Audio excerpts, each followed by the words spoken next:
welcome back. You're watching Voices from the Valley. We're in conversation with John Chambers. John, let's talk about lessons in leadership. And I'm asking you this in the context of what we are seeing happen in the world today. It is uncertain. It's moving very fast. Technology is changing. The regulatory environment is hostile for most people at this point in time, or most sectors at this point in time.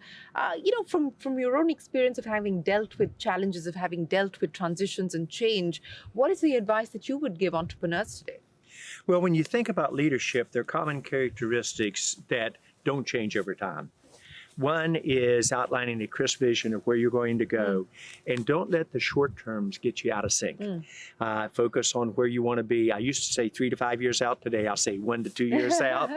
And then you build a great team around you. And if you watch the government of India as an example, the team that Prime Minister Modi's built around him is really solid, and they're going to be continuity after this last election, which is really good.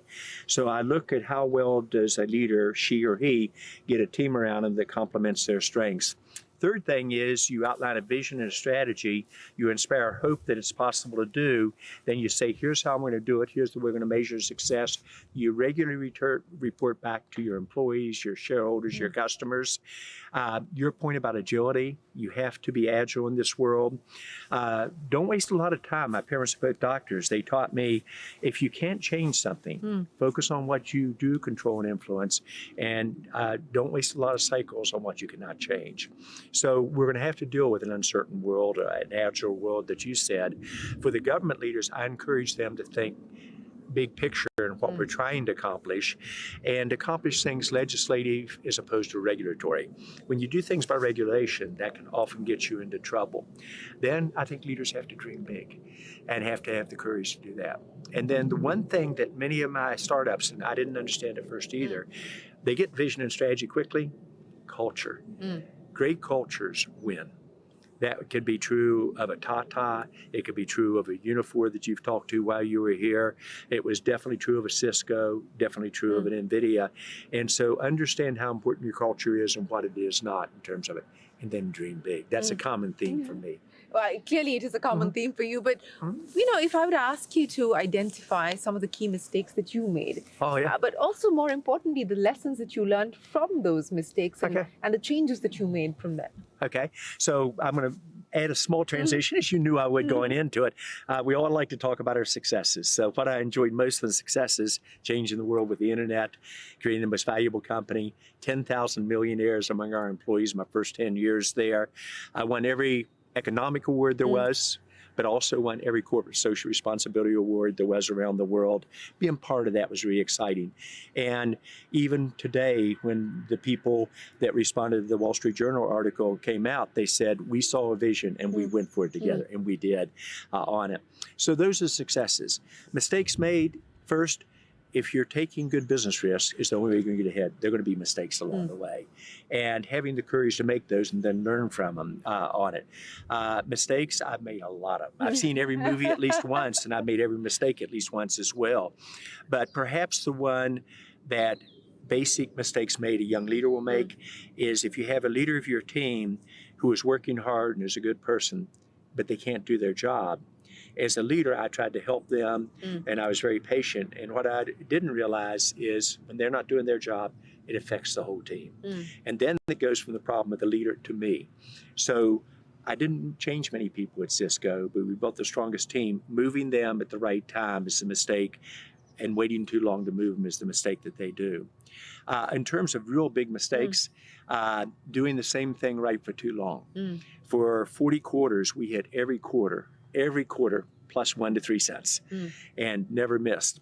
And my data was so good, I didn't have AI, but I could look at the data from the prior week, the prior month, the prior year, 10 years back, number of sales reps, every order in the world within 3 minutes, et cetera, and predicted it so rapidly. But in 2000, stock market was dropping. And the first week in December, my orders were up 70%. So I thought for the first quarter in 2021, it felt good. And I put out a very conservative forecast of growth around 40%. I'd never been that low. And I thought I was fine. Mid-January, 45 days later, our orders were down 50%. mathematically impossible. 25% of my customers didn't stop order. They went out of business, went bankrupt. And so when you see trends in the market, you have to understand doing the right thing too long can get you into trouble. And it was terrible because I laid off 7,584 people, all of which I'd hired. They were my extended family on it. I let down my shareholders. People said, are you really the right one to lead Cisco? And that's a fair challenge. We came back stronger than any of our peers, but that doesn't make it any better. So as a leader, I'm more of a product of my mistakes. However, usually I only make the same mistake once. 2007, we saw orders from our financial institutions, 8 of our top 9 banks, slow.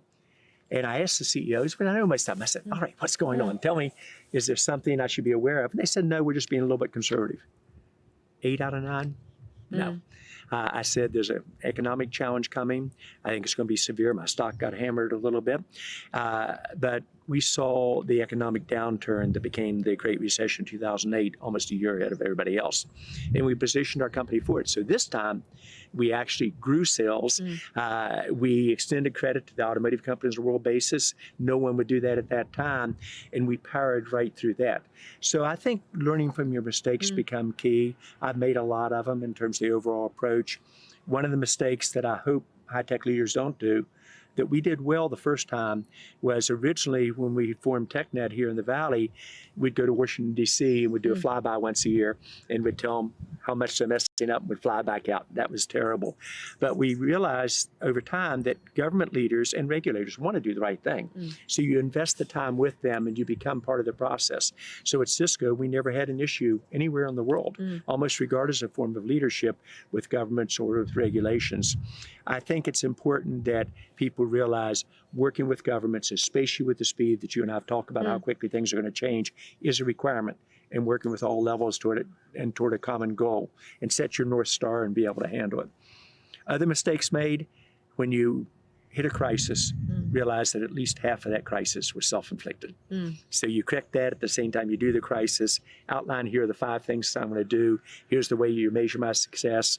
You then provide that input back to your employees, shareholders, etc. And I view crisis as an opportunity, not as an issue that you made a big mistake on. If my startups don't make mistakes, they're never going to grow well.